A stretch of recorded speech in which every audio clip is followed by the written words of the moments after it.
ये बिल्कुल भी नहीं एक्सपेक्टेड था मुझे एम्स्टर्डम में।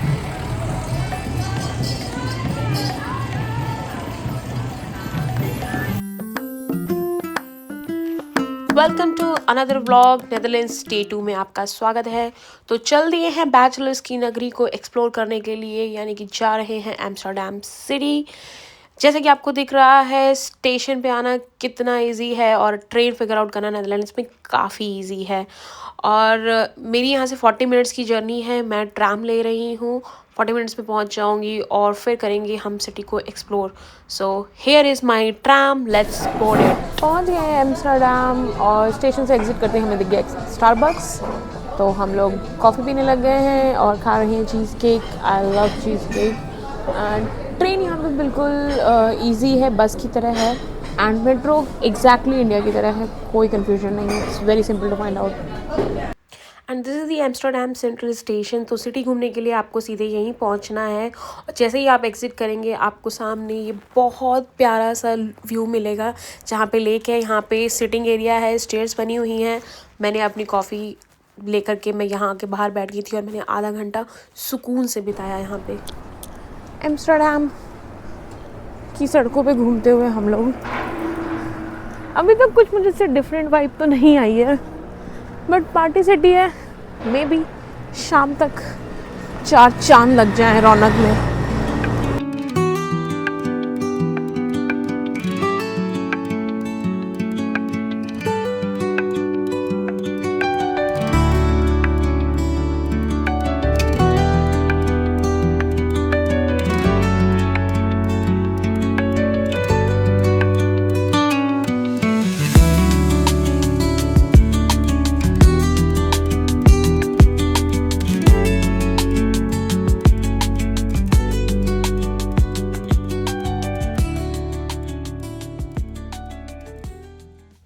मेरी स्टुपिडिटी के चलते हुए हमें इस फेमस पॉइंट पे आने में लग गए 2 घंटे, लेकिन आप उससे काफ़ी पहले आ सकते हैं। उसकी बात बाद में करेंगे, फिलहाल इन क्रिकेट हाउसेस की बात करते हैं।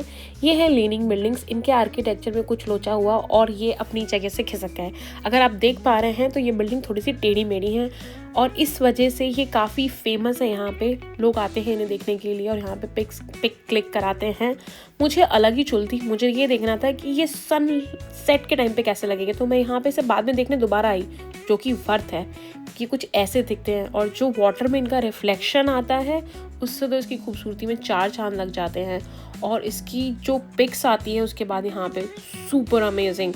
तो अगर आपके पास एक बार यहाँ पे आने का टाइम है, आई वुड से आप सनसेट के टाइम पे आइए और फिर जो आपकी पिक्स आएंगे ना, आप उसके लिए मुझे थैंक्स बोलोगे कमेंट में आके।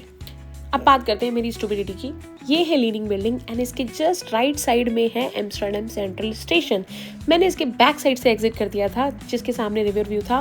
वहाँ से पूरा 2 घंटा लगा के सिटी घूम के मैं यहाँ पे पहुँची थी।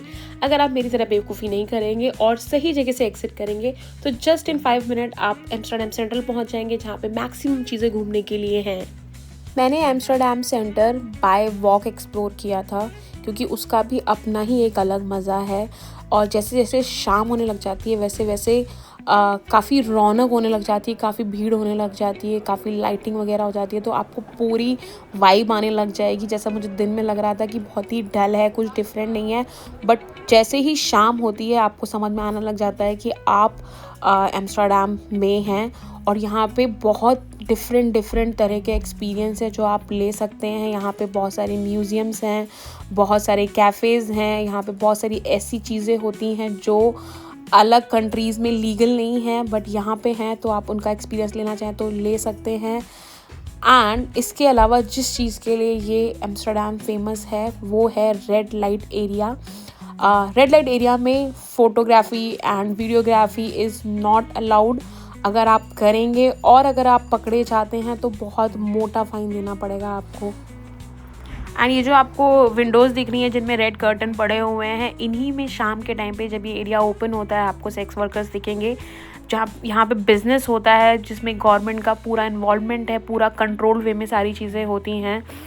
एंड इसीलिए यहाँ पे वीडियोग्राफी एंड फोटोग्राफी नहीं अलाउड है और आपको नहीं करना चाहिए, क्योंकि जो वर्कर्स हैं उनकी professional and personal life mix हो जाती है, which is not right. And इसके अलावा यहाँ पे आपको मैरिजुआना इज़ लीगल और भी अदर चीज़ें लीगल हैं जो आप यहाँ पे एक्सपीरियंस ले सकते हैं, बट मेक श्योर कि आप पहले से रिसर्च करके जाएं, क्योंकि स्कैम बहुत ज़्यादा होता है, रैंडम लोग आपसे आके बात करने लग जाएंगे। सो जो भी आप कर रहे हैं पूरे रिसर्च के साथ करें। लीगल शॉप्स हैं, लीगल शॉप्स पे जाएं, और क्लैरिटी नहीं है तो ऑनलाइन चेक कर लें।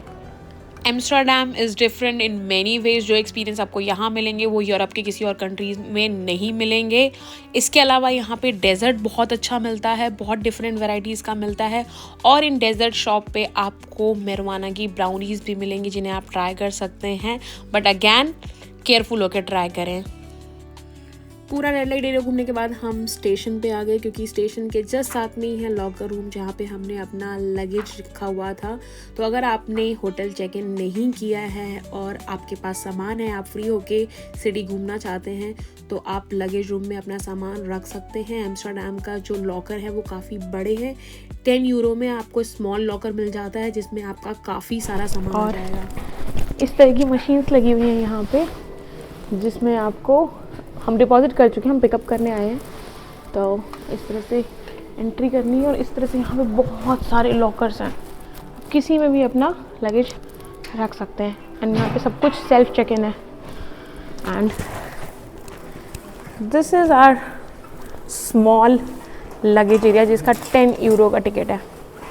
देखो, एक बैग ये निकला है, एक बैग ये निकला है, एंड एक और बैग निकला है।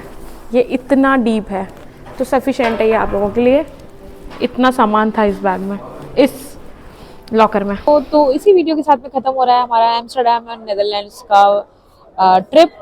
और राइट नाउ 1:30 हो रहा है और मैं हूँ एम्स्टर्डम सेंट्रल स्टेशन पे, क्योंकि मेरी यहाँ से 3 बजे की बस है। और हम लोगों ने थोड़ा ज़्यादा पैसा बचाने के चक्कर में 3-4 घंटे के लिए जो हमें स्टे ले लेना चाहिए था, हमने नहीं लिया। और अब हम यहाँ ठिठुर रहे हैं स्टेशन पे, बहुत ठंडा हो गया। तो अगर आप अपना यूरोप का ट्रिप प्लान करते हैं, बी रेडी कि मौसम कभी भी बदल सकता है। सो उसके लिए अपनी तैयारी करके चलें। और कल से हमारा बेल्जियम का ट्रिप शुरू होगा, तो जिसके बारे में आपको जानने को मिलेगा नेक्स्ट ब्लॉग में। तो स्टे ट्यून टिल देन, मिलते हैं नेक्स्ट ब्लॉग में। Bye bye, see you, take care, Tata.